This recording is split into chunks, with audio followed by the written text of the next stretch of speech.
భర్తకు రక్షా కంకణం కట్టేది మీరే కదా. మీరొక్కరే వెళ్ళి దర్శనం చేసుకొని తిరిగి రండి. 200 సంవత్సరాల నుంచి పగా ప్రతీకారాలతో వాళ్ళు మీ కుటుంబం చుట్టూ తిరుగుతున్నారు.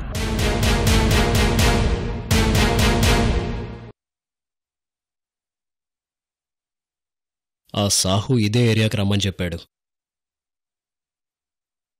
ఎక్కడికి రావాలో మళ్ళీ వాడే ఫోన్ చేసే వరకు వెయిట్ చేయాలి.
ఈ పాటికి భార్యాభర్తల పేరు మీద అర్చన అయిపోయి ఉంటుంది.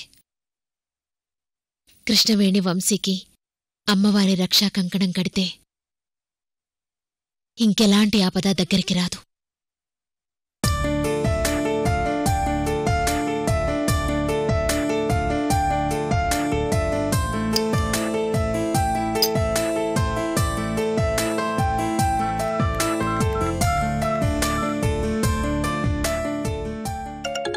ఒక్క నిమిషం పూజారి గారు. సరే అమ్మా. హలో రత్న.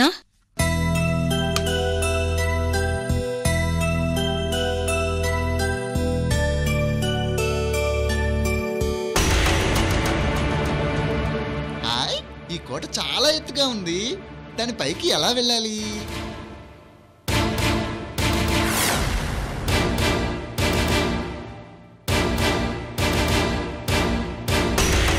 అత్తయ్య. రత్న. అత్తయ్య, అర్చన అయిపోయిందా? ఇంకా లేదమ్మా. ఏంటి ఆలస్యం? కృష్ణవేణి బయటికెళ్ళింది రత్న. కృష్ణవేణి రాగానే అర్చన చేయిస్తాను. అత్తయ్య, కృష్ణవేణి ఎక్కడికి వెళ్ళింది? పూజారి గారు, గుడికి దగ్గరలో ఉన్న గ్రామదేవతమ్మ వారిని దర్శించుకుని రావాలంటే కృష్ణవేణి వెళ్ళింది రత్న. గంటలో తిరిగి రావచ్చని పూజారి గారే స్వయంగా చెప్పారు. అందుకే వెళ్ళిందమ్మా. రత్న, నువ్వేం కంగారు పడకు. అత్తయ్య, వంశీ ఎక్కడున్నాడు? వంశీ నా దగ్గరే గుళ్ళో ఉన్నాడు రత్న. అంటే కృష్ణవేణి ఒక్కతే వెళ్ళిందా? అవును రత్న. సరే అత్తయ్య, కృష్ణవేణి వచ్చే వరకు వంశీని జాగ్రత్తగా చూసుకోండి. అలాగే రత్న. వంశీని మాత్రం గుడి నుంచి బయటికి తీసుకెళ్ళకండి. జాగ్రత్త. అలాగే రత్న. నేను మళ్ళీ ఫోన్ చేస్తాను.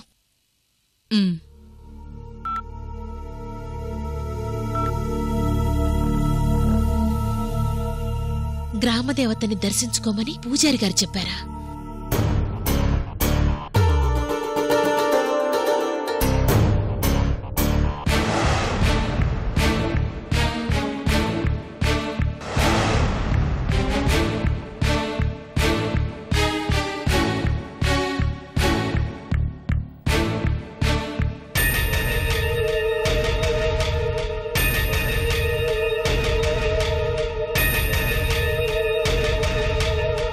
అమ్మా, ఇప్పుడేం చేద్దాము? అబ్బా, నువ్వు కాసేపు ఆగివే అమ్మి.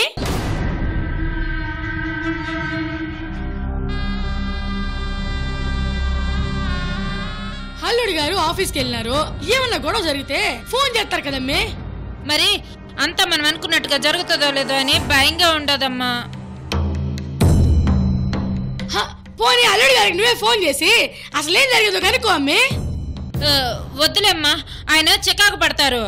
ఏదైనా ఉంటే నాకు ఫోన్ చేసి చెప్తారులే. నిజమే, అనవసరంగా మనం కంగారు పడ్డం ఎందుకమ్మి? ఏమ్మా, నాకు అనుమానం. ఏంది? ఆఫీస్లో ₹1,00,00,000 పోతే వదిలేస్తారా? ఎందుకు వదిలేస్తారే? ఎంక్వైరీ చేస్తారు కదూ. ఈ ఎంక్వైరీ చేస్తే మనం కూడా దొరికిపోతాం కదమ్మా. ఓసి పిచ్చి మొహమా, నువ్వు నేను ఆఫీస్ స్టాఫా? కాదు. మరి ₹1,00,00,000 డబ్బు మనం కొట్టేస్తామని ఎంత ఎంక్వైరీ చేస్తే మాత్రం ఎలా తెలుస్తుంది? అదే నిజమేనమ్మా. ఇదిగో, ఈ రోజు అల్లుడి గారు ఆఫీస్ నుంచి ఇంటికి వస్తారు కదా, రాత్రికి ఆఫీస్లో జరిగిన గొడవలన్నీ తెలుసుకో. రేపేం చేయాలో ఆలోచిద్దాము, సరేనా? అట్టగే అమ్మా. అబ్బా, ఈ పేరమ్మ మాట గాని చంద్రకళ మాట గాని ఒక్క ముక్క సరిగ్గా వినపడడం లేదు. రూమ్లో వీళ్ళు ఏం మాట్లాడుకుంటున్నారో అర్థం కావడం లేదు. తల్లి కూతురు గుసగుసలు వింటుంటే ఏదో జరుగుతుంది.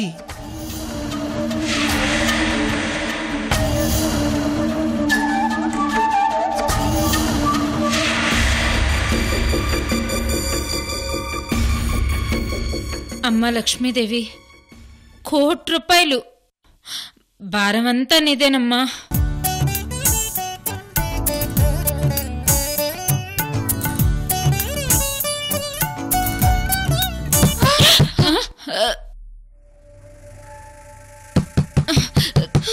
అమ్మే, ఎవరో చెట్టున్నారు. చూడు.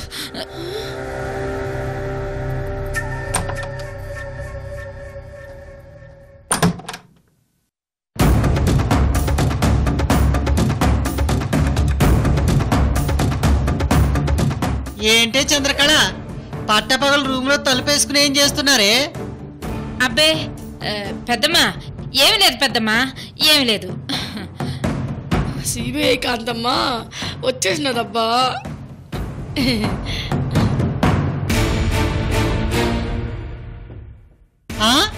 ఏందే అది? ఏమైందక్క?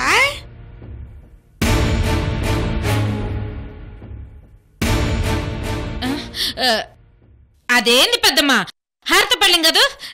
హారత పళ్ళవేనే, బెడ్రూమ్ లో ఎందుకుందా అని. ఓ అదే, ఇందాకే పూజ గది నుంచి మర్చిపోయి రూమ్ లోకి తీసుకొచ్చేసినాను.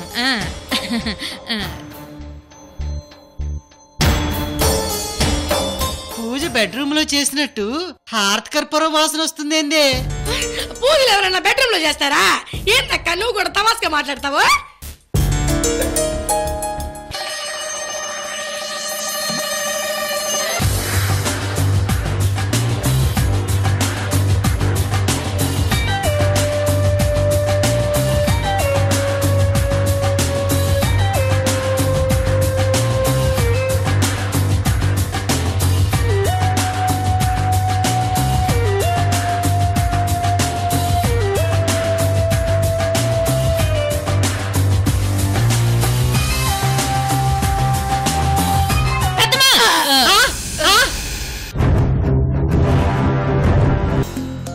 ఏందే గాడిదలు అలా ఒండ్రి పెట్టావు? అది అది పెద్దమ్మా, మరి బెడ్ మీద కూర్చోకూడదా ఏంది? అది లక్ష్మీదేవి కదా. బెడ్ లక్ష్మీదేవా? ఏందే నీ పిచ్చి మాటలు నువ్వును? అది అది పెద్దమ్మా. ఏం లేదక్క, మంచం కొంచెం లూజ్ అయిపోయినది, ఇరిగిపోద్దేమో అని అంతే. అదే బెడ్ రిపేర్ ఉంది, నువ్వు కూర్చుంటే ఇరిగిపోద్దేమోని అంతే కదమ్మీ. అంతే అంతే అంతే పెద్దమ్మా, అంతే. ఊరుకోండి, నేనెంత బరువు ఉంటాను? దూది పింజరు.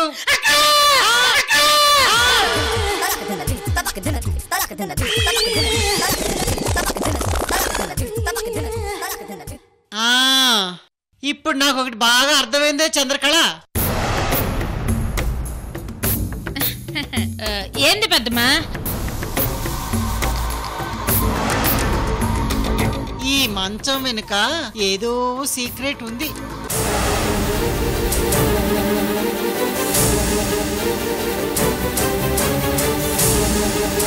నువ్వు మీ అమ్మాయి ఇద్దరూ కలిసి టెన్షన్ పడుతున్నారంటే ఈ మంచం వెనుక ఏదో ఉంది.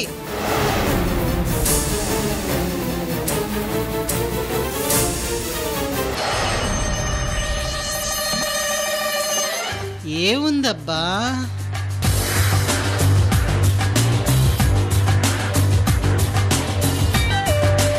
ఏముంది?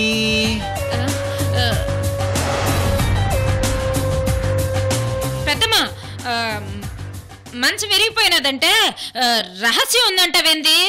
ఏమే, ఊరికే సరదాగా అన్నానంతే. నువ్వు సంసారం చేసి ఈ బెడ్ మీద రహస్యాలేముంటాయే? మీ ఇద్దరిని ఆట పట్టిద్దామని రూమ్ లోకి వచ్చానంతే. అమ్మా, వరం, మీ అక్క పిలుస్తుంది చంద్రకళ. వస్తానే, వస్తా. అట్నే వస్తున్నానే వరం. అమ్మా, ఈ కాంతం పెద్దమ్మకి అనుమానం వస్తే అస్సలు వదలతావు. రేక్కంపకు తగులుకుంటే చినిగిపోవాల్సిందే. అవునే, ఆ ముసలిదాని విషయంలో కాస్త జాగ్రత్తగా ఉండాలా. ఇక ముందు దాని సంగతి నేను చూసుకుంటాలే, నాకు వదిలేసేయి. అమ్మా, ఈ ₹1,00,00,000 వచ్చిన ఆనందం ఏమో గాని టెన్షన్ పెరిగిపోతాంట్లా. ఏం జరుగుతుందో ఏమో అని భయంగా ఉండదే అమ్మా. అబ్బా, కాస్త ఒప్పు పట్టవే, ₹1,00,00,000 మన అకౌంట్లో పడతాయే. అట్టగే అమ్మా, అట్టగే.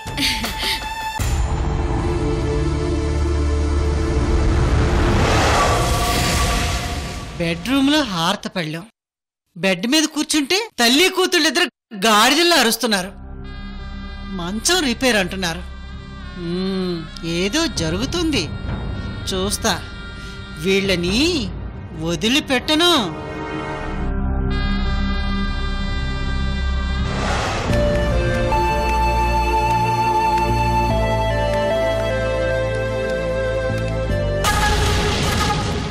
ఏంటలా చూస్తున్నావు?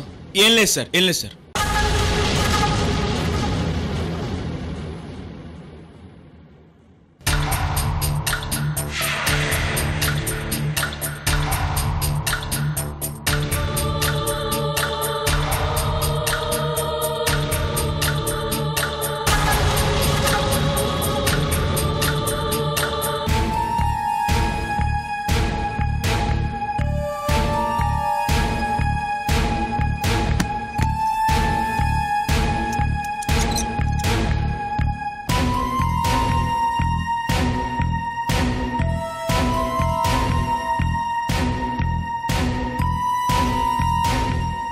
ఆఫీస్లో కాశీతో పాటు అందరూ నా వైపు అదోలా చూస్తున్నారు.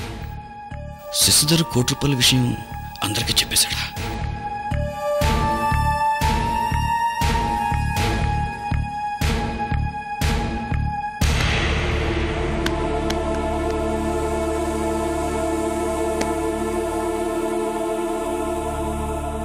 ఏంటి ఇందాకటి నుంచి నన్ను అదోలా చూస్తున్నావు? లేట్గా వచ్చానా? ఎండి గారు మిమ్మల్ని ఇప్పుడు వచ్చి 30 టైమ్స్ అడుగుంటారు. ఎందుకట? ఏం జరుగుతుందా అని ఆఫీసులో నాతో సహా అందరూ డౌట్ పడుతున్నారు. ఓహో, అదా సంగతి. అవును సార్. అసలు ఏంటి సార్ సంగతి? ముందు నువ్వు వెళ్ళి కప్పు కాఫీ తీసుకురా, తర్వాత చెప్తా. సరే sir.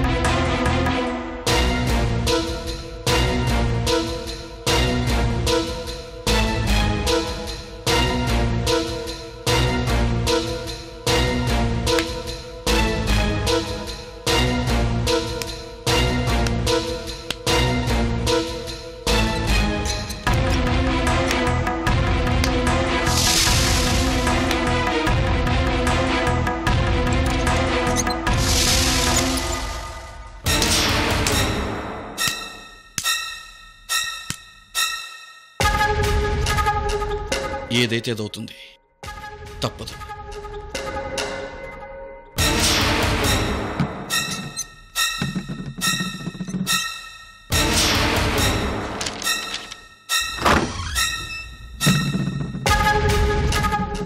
May come in sir?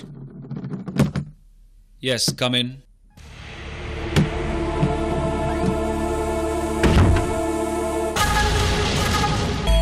₹1,00,00,000 table మీద పెట్టు Veerabhadram.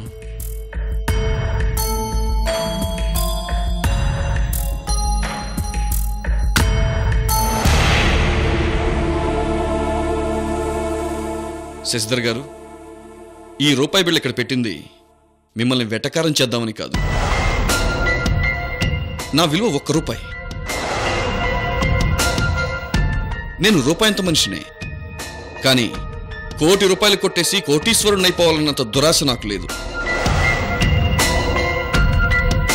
Office sweets 2 packets extra తీసుకెళ్ళి ఇంట్లో అందరికీ పంచాను సార్. ఆ ఎక్స్ట్రా ఆనందమే పరమానందంగా ఫీల్ అయ్యే ఓ మిడిల్ క్లాస్ ఉద్యోగిని శశిధర్ గారు నేను. ఆ దేవుడి మీద కాదు, నా భార్య బిడ్డల మీద ప్రమాణం చేసి చెప్తున్నాను, ఆ ₹1,00,00,000కి నాకు ఎలాంటి సంబంధం లేదు. మీకు చేతులెత్తి దండం పెడతాను, లేకపోతే మీ కాళ్ళు పట్టుకోమన్నా పట్టుకుంటాను. దయచేసి నా జీవితంతో మాత్రం ఆడుకోకండి. 1,00,00,000 పోతే బిజినెస్ లో మీరు మళ్ళీ సంపాదించుకోవచ్చు. కానీ మీరు నా మీద మోపిన ఈ దొంగతనం వల్ల నేను తిరిగి సంపాదించుకోలేని నా జీవితం సర్వనాశనం అయిపోతుంది. ప్లీజ్ ప్లీజ్ శశిధర్ గారు. మాట్లాడడం అయిపోయిందా? ఏంట్రా చెప్పిన మాటే చెప్తున్నావు? నువ్వు నీ కుటుంబం సత్య హరిశ్చంద్ర ఫ్యామిలీ DNA పంచుకుని పుట్టినట్టు బిల్డప్లు ఇస్తున్నావు. నువ్వు చెప్పే కాకమ్మ కథలు వినడానికి నా చెవిలో పువ్వులు ఏమైనా ఉన్నాయా? నీ కట్టుకథలు నిన్నటితో అయిపోయాయి. మళ్ళీ చెప్తే వినే ఓపిక నాకు లేదు. ఏంటండి ఇది? ఒక మనిషి తప్పు చేయలేదని ఇంతకంటే ఎలా చెప్తే మీకు అర్థమవుతుంది? ఏయ్, నువ్వు కొట్టేసిన ₹1,00,00,000 తెచ్చి టేబుల్ మీద పెడతావా లేదా? అరే, నాకు తెలియదంటే వినిపించుకోరేంటండి? ఏంట్రా వినిపించుకునేది? ఏంట్రా? శశిధర్ గారు, ఏంటిది? కాలు వదలండి. చెప్పరా, చెప్పు.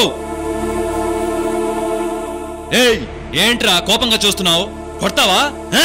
ముందు నా కాలు వదులుతారా లేదా? ఇంత పౌరుషం ఉన్నవాడివి దొంగతనం చేయడం తప్పని తెలియదనా నీకు? శశిధర్ గారు, ప్లీజ్ వదలండి. నువ్వే కాదురా, నీ పెళ్ళాం, నీ అన్నయ్య, వదిన, కృష్ణవేణి, టోటల్ మీ ఫ్యామిలీ ఫ్రాడ్. నన్నేమైనాను, మా అన్నయ్య కృష్ణవేణి జోలికి మాత్రం వెళ్ళకు. ఏంట్రా, హాస్పిటల్ బిల్స్ వెనకిచ్చినంత మాత్రాన మీ అన్నయ్య గొప్పోడా? అసలు నీ అన్నయ్య, నువ్వు, కృష్ణవేణి, టోటల్ ఫ్యామిలీ మా వల్ల బతుకుతున్నారా? మళ్ళీ పౌరుషం ఒకటి ఏడ్చిందిరా నీకు? రాస్కల్! ఏంట్రా?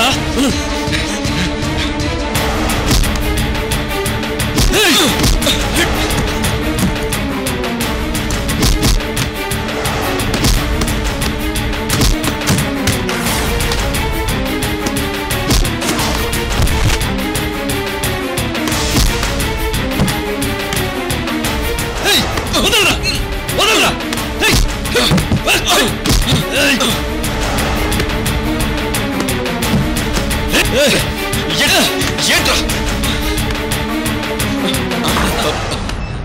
అవునా? అయితే మన కంపెనీ డీల్ చేస్తుంది. శశిధర్ గారు, అది రాంగ్ అండి. అది కరెక్ట్ డీల్. అది అదే చెప్తే వినవేంటే వీరభద్రం? అది కరెక్ట్ డీల్. అయ్యో శశిధర్ గారు, నేను మీకు చెప్పేది అర్థం కావట్లేదు. సార్, కొట్టుకున్నది చాలు, కాఫీ తాగండి. ఏంటంత షాక్ అయ్యారు? మీ సీరియస్ డిస్కషన్ కొట్టుకున్నట్టుందని నా ఉద్దేశం. ఓ అదా. ఈ కాశీ మంచి డ్రామా ఆర్టిస్ట్ శశిధర్ గారు. అవునా? నాకు తెలీదే. సరే, ఏదో ఒక డైలాగ్ చెప్పు కాశీ. చెప్పనా సార్? చెప్పు కాశీ. Hindi dialogue sir. సరదాగా ఏదో ఒకటి చెప్పు కాశీ. मेरे पास कार है, बंगला है, बैंक बैलेंस है, डायमंड्स है, ज्वेलरी भी है. तेरे पास क्या है? हाँ? मेरे पास 1 किलो प्याज है. సూపర్. కెవ్వు కేక. Thank you sir.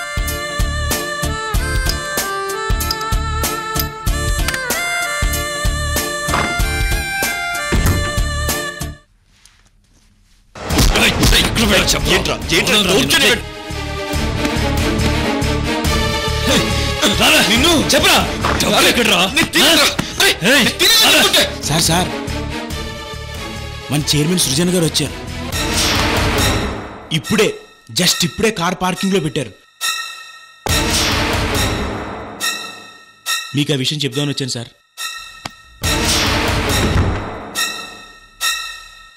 అవును, వీళ్ళిద్దరూ ఒకరినొకరు కాలర్స్ పట్టుకుని మరీ డిస్కషన్ చేసుకుంటున్నారేంటబ్బా? ఇందాక శశిధర్ గారు వీరభద్రం వచ్చాడా అని టెన్షన్ పడింది ఇందుకేనా?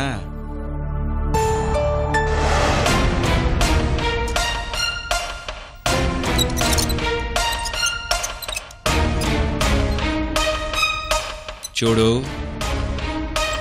మా బావగారు ఆఫీస్కి వచ్చింది ఎందుకో తెలుసా? ఆ 30 కోట్లు కలెక్ట్ చేయడానికి వస్తున్నారు.